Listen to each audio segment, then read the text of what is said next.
All right, so I never thought I would say these words, but there is a great article in the New Yorker. I don't know if those words have ever been uttered before, but there is a great article in the New Yorker, and it's Two Minds on Syria by George Packer. And I read it this morning on the way in, and I thought, this is right. This is right. So it's just it basically is a conversation with a guy and his friends on Syria.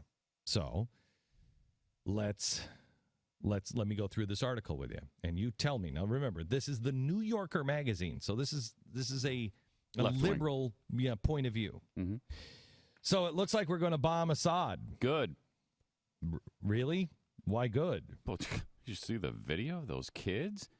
I heard that 10,000 people were gassed. Hundreds of them died. This time we have to do something. Yeah, I saw the videos. And you don't want to pound the crap out of him? No, I do want to pound the crap out of him. But you think we shouldn't do anything? No, I didn't say that.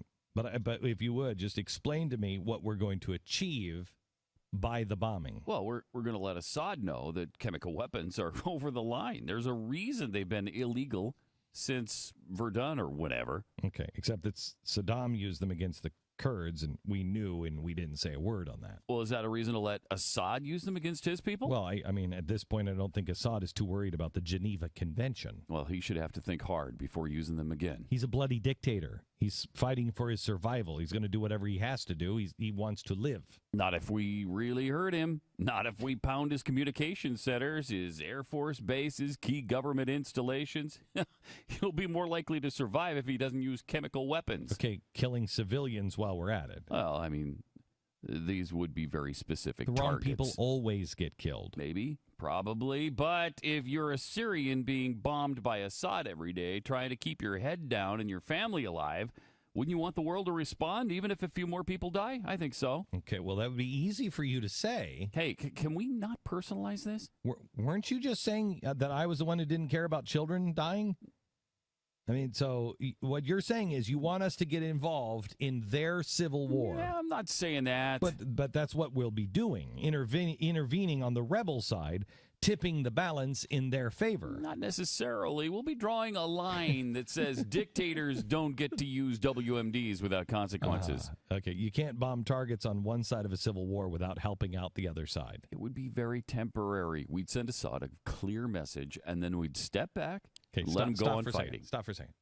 I want to remind you that this was written by a liberal. This is written for the New Yorker magazine, so I assume he's liberal. And what he is saying here, he is making the points that the liberals were making with George Bush. This guy is at least being honest about it. Mm-hmm. And he's basically saying to the New Yorker readers, you're having this conversation with yourself.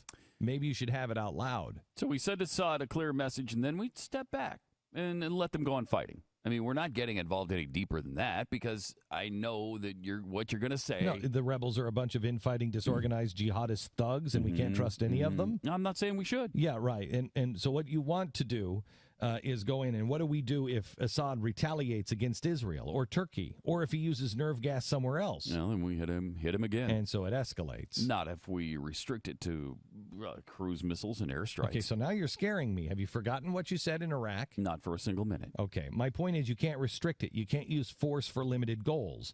You need to know what you'll do after his next move and the new move after that. Well, it only escalates if we allow ourselves to get dragged in deeper. Kosovo didn't escalate. This isn't Kosovo. The Syrian rebels aren't the KLA. Assad isn't Milosevic.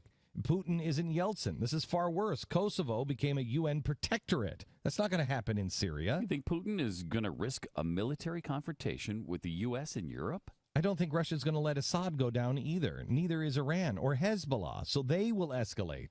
This could be the thing that triggers an Israel-Iran war. How do you stay out of that? It feels like August 1914. Wake up. Come on, that was 100 years ago. Stop with the historical analogies. You're the one who brought up Kosovo. I brought it up almost Kosovo. went really bad there for a minute, that word. Yeah, almost. It almost went I know. a whole different direction. Yeah. I brought up Kosovo because you brought up. saying anal juice? Yeah.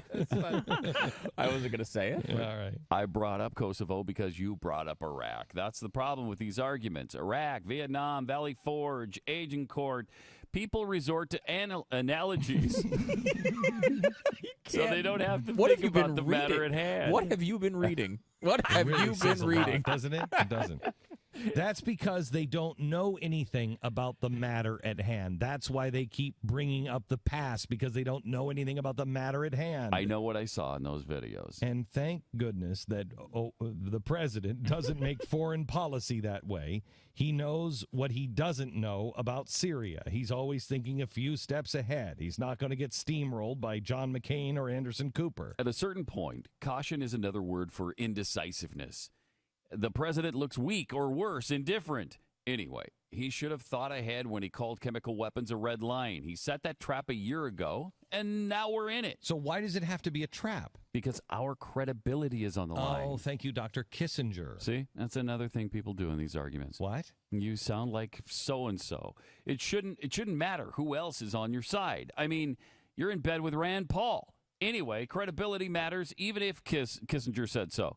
You have to do what you say you're going to do, especially with bullies. I don't think the president committed himself to any one course of action.